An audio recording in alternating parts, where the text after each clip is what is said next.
So this is Danny Flexen here for Seconds Out. Delighted to be joined by my old friend Adam Smith, Sky Sports Head of Boxing Development. Adam, we've just seen it formally announced, Amir Khan against Kell Brook. At least 10 years, maybe more in the making. What does it mean to you personally to have finally got this fight over the line? Sort of rubbing my eyes, Danny, as I'm sure you are, as did it actually happen a few minutes ago? It means an enormous amount personally. I've been at Sky for many years. I've been involved in the careers of both of these wonderful fighters for a long time. I like them both personally. I know their families well. They've been, a fantastic asset to British boxing for many, many years. But it has, as you said, been 10, 15, maybe even 20 years in the making since the days of Young England when they sparred together. And I think it's been a personal sort of grudge rivalry that has become a bit more bitter over the years. There's been times where it could have, should have happened. We were very, very close a few years back. But look, timing wasn't right. They've gone off in their different directions. That's just added a bit more fuel to the fire. It is late on.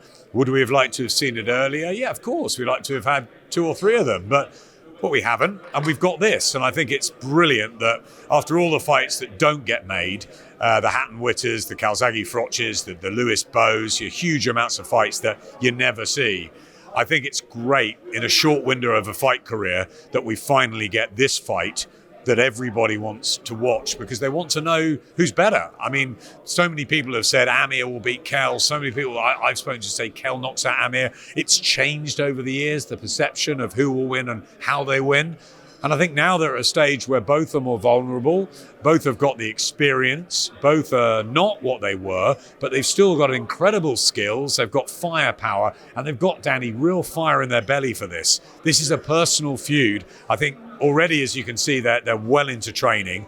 They don't want to be the one that loses this. They are absolutely right and ready for this. And you can hear up there what it means to them because the loser will not want to be the loser on Sunday, the 20th of February. They just won't want to be because they're going to be remembered for that. And I think that's what this fight means. It's been talked about for so long, Danny, that I think really it's a major part of their history, if not the cementing part of their history.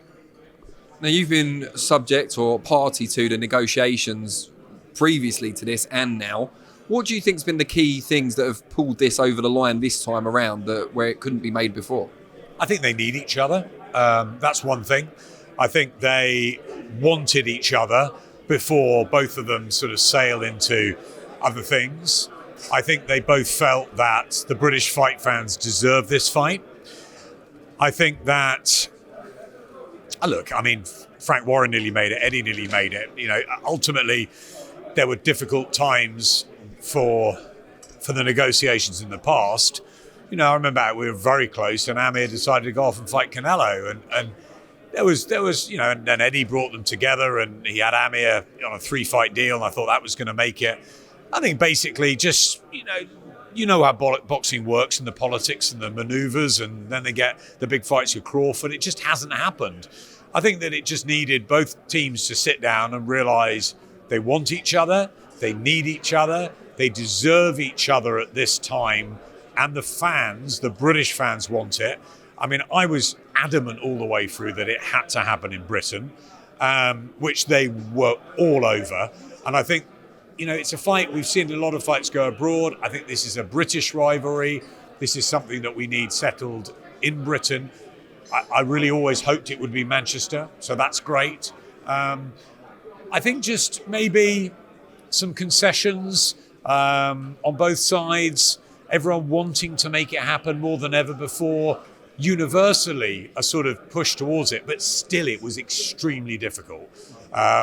With a lot of demands, a lot of asks, a lot of questions, a lot of, were those demands broadly equal between the two camps? I think, look, the weight was one issue, everything, finances, where, when, how, there's, also, who's going to have more tickets at ringside, who's going to have, the atmosphere in Manchester is going to be electric, but, where are Kell's not going to be, where Amir's not going to be, all those things. A lot of work from the lawyers.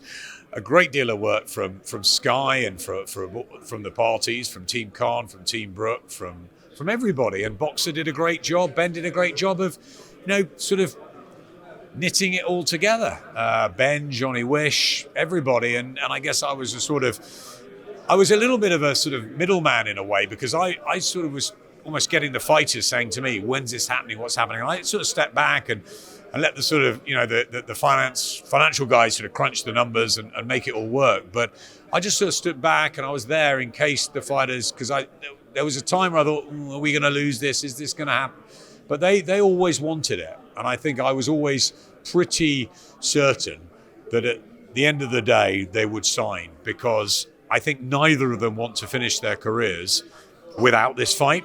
I think both of them could see a possible rematch in it if it's a great fight. We could have a real story in the sort of Indian summer of their careers. And let's not kid ourselves. They are, they've had long careers.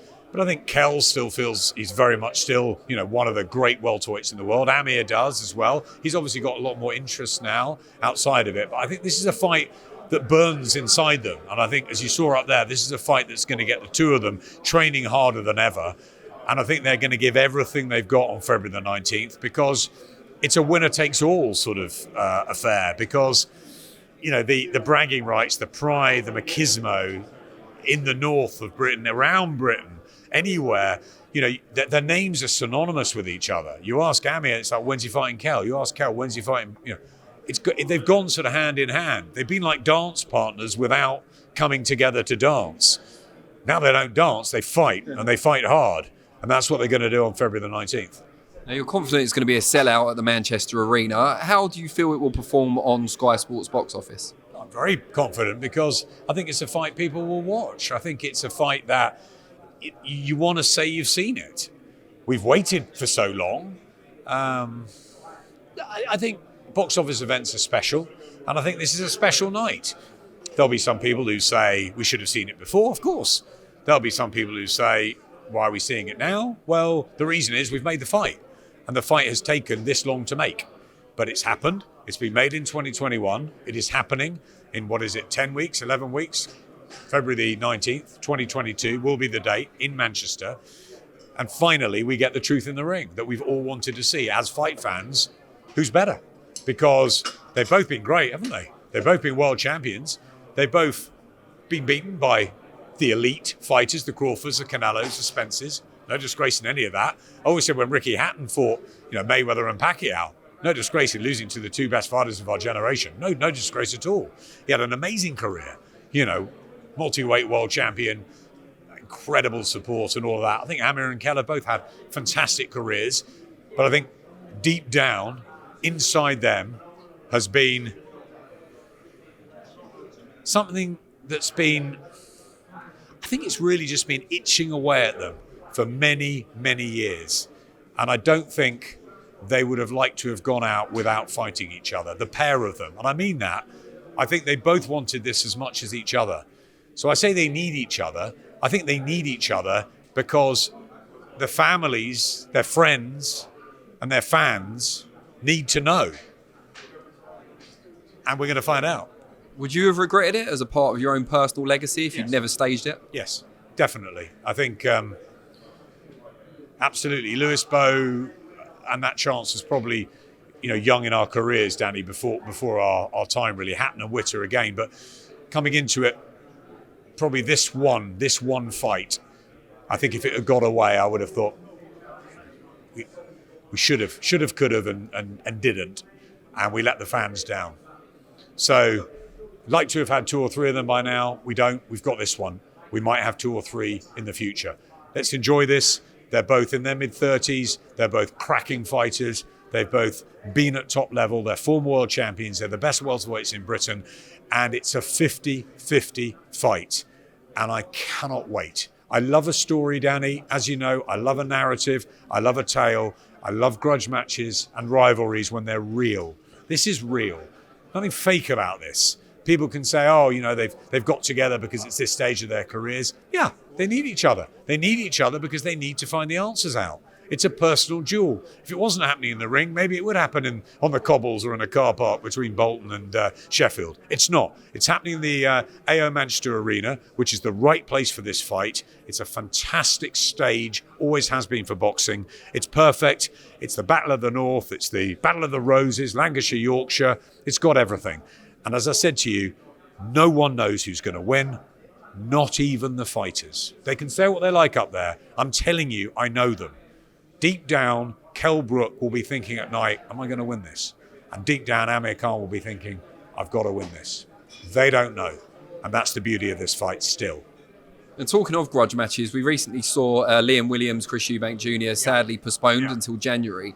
Was this announcement for Kell Brook brought forward at all to kind of counteract that a little bit? Not at all. No, we announced it when we had to announce it now. Otherwise, I think the fight would have probably got away from us. We had to get it over the line. It was we probably wanted it a bit earlier, and it's happening in February. It took a lot of negotiations. So no, they're two separate things. But we're disappointed, obviously, with the postponement for December the 11th. But this is boxing. It's unpredictable. We know how it works. You and I have been through many a situation where these things have happened, and it's two fighters. It's not a team, or it's not a squad of people. You can't just sort of say, well, if one's not fit enough to fight. Health and safety comes first. It's paramount. Liam Williams wasn't right to fight on December the 11th, but we now know he is for January the 29th. So we have to wait a few weeks. We'll all have a nice Christmas, and we get ready for 2022. And we've got a fantastic lineup with Eubank Williams on Sky Sports on the 29th of January. We've got this box office February the 19th, and the week after on Sky Sports, Josh Taylor, Jack Catterall, which we're going to get really behind. The undisputed champion, fantastic fighter Josh. So excited about having him on. Obviously his fight's been delayed, so December's going to be slightly quiet for us, although we have got Vasyl Lomachenko and various other big top-ranked shows. But we know there's lots on DAZN. There's lots of fights going on at the moment. We're going to have a really thunderous start to 2022. So we've got them all sort of cropped and closed in a month. And it's going to be quite a month. And for Sky, with the football and the Formula One and the cricket and the golf and the darts over Christmas, we've got NFL and everything else. We've got to find our time in the sun with boxing. And that January the 29th to February the 26th, that month is our time in the sun, Danny. And it's going to shine very bright. On a related question, does making fights like Kell Brook on Sky Sports box office make it easier for you to make things like Eubank Williams free to subscribers? I think, look, we want to give as much great content to our customers as possible. Sometimes Sky Sports box office events, which I like to say are the sort of sparkly or the special ones, just have something where obviously huge finances are involved, and they're nights where there's a different vibe, a different build-up, a different attraction. More people sort of close in and come together, and it's a happening. I think what we want to do and what we want to make sure is that our Sky Sports customers have fantastic value. And by putting the likes of Josh Taylor, one of the greatest fighters in the world, in an undisputed title defence against a Brit and Jack Catterall, putting Chris Eubank Jr. and Liam Williams, which was going to be the best domestic fight of 2021, but will have to be one of the best of 2022. We've got 3 in the space of 4 weeks. So, yeah, we like to have a great balance, and we like to, as I said, give as much as we can to our Sky Sports, our loyal Sky Sports customers. I think the Top Rank deal has been fantastic for us. I think we've had some terrific fights already. Got many more to come. Disappointing we don't have a show on December the 11th, but there's lots of boxing going around, and we're going to turn our attention to the darts and other things over the Christmas period, and we'll come back firing on all cylinders for 2022. And it was important for us to have proper big fights, both on Sky Sports and on box office, that are really attractive to the fan. Adam, always appreciate it, and can't wait for the fights. Thanks, Dan.